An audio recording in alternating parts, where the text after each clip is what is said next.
হয় নমস্কাৰ। আজি আমি গুৰেশ্বৰৰ মাজমজিয়াত আমি তিনিটাকৈ সংগঠন মিলি পেলাই এখন সংবাদমেল অনুষ্ঠিত কৰিছিলোঁ।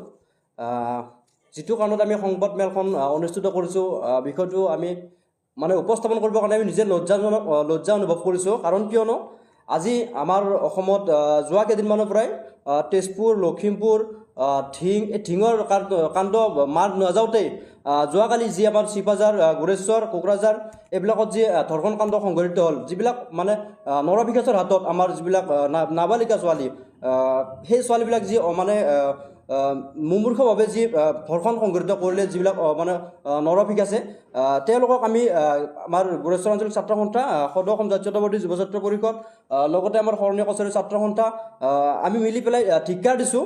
আৰু এই বিষয়ত আমি আমাৰ যি অসম চৰকাৰ আছে, অসম চৰকাৰক আমি এটা কথাই দাবী জনাব বিচাৰিছোঁ যে আমাৰ যিটো টাইমত নৰেন্দ্ৰ মোদী ডাঙৰীয়াই শ্লোগান দি আছে যে বেটি বাচাও বেটি পঢ়াও, বেটি বাচাও বেটি পঢ়াও, যিটো সময়ত তেখেতে আমাৰ ছোৱালী নাৰীসকলক আগস্থান দিয়াৰ কাৰণে তেখেতে যিটো শ্লোগান দি আছে, সেই টাইমত আজি অসমত এক মাহৰ ভিতৰত নাই বুলিও 15ৰ পৰা 20টা ধৰ্ষণ কাণ্ড সংঘটিত হ'বলৈ পাইছে।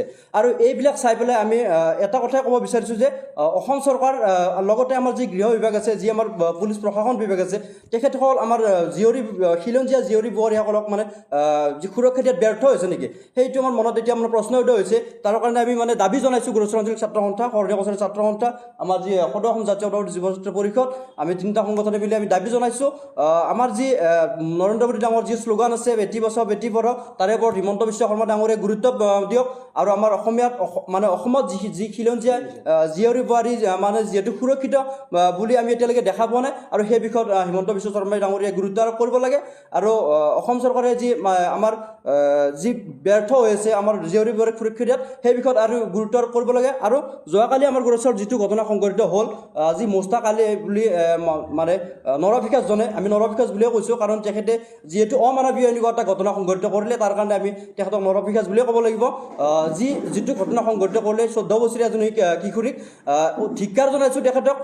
আৰু আমাৰ গুৰেশ্বৰ আঞ্চলিক ছাত্ৰ সন্থাৰ তৰফৰ পৰাই, লগতে শৰণীয়া কছাৰী ছাত্ৰ সন্থাৰ তৰফৰ পৰাই, লগতে সদৌ অসম জাতীয়তাবাদী যুৱ ছাত্ৰ পৰিষদ তৰফৰ পৰাই আমি গুৰেশ্বৰ ভাৰপ্ৰাপ্ত আৰক্ষী বিভাগ দাবী জনাইছোঁ অতি শীঘ্ৰে 24 ঘণ্টাৰ ভিতৰত যি মুস্তাক আলী নামৰ যি নৰপিশাচজনক যদি গ্ৰেপ্তাৰ কৰিব নোৱাৰে, তেতিয়াহ'লে আমি ৰাজপথত নামিবলৈ আন্দোলন কৰিবলৈ আমি বাধ্য হ'ম। সদৌ অসম জাতীয়তাবাদী যুৱ ছাত্ৰ পৰিষদ আৰু শৰণীয়া কছাৰী ছাত্ৰ সন্থা আৰু গুৰেশ্বৰ আঞ্চলিক ছাত্ৰ সন্থাই আমি যৌথভাৱে আজি অসমত যিবোৰ ঘটনা সংঘটিত হৈছে, তাক লৈ আমি এখন সংবাদমেল আয়োজন কৰিছোঁ। এই সংবাদমেলৰ যোগেদি আমি ক'ব বিচাৰিছোঁ যে ৰাজ্যৰ বিভিন্ন প্ৰান্তত সংঘটিত হোৱা ধৰ্ষণৰ প্ৰায় 15টা কাৰ্য সংঘটিত হৈছে। এই ক্ষেত্ৰত অসমৰ জীয়ৰী বোৱাৰী ছাত্ৰ ছাত্ৰীসকল, লগতে নাবালিকাক আদি সাৰি যোৱা নাই।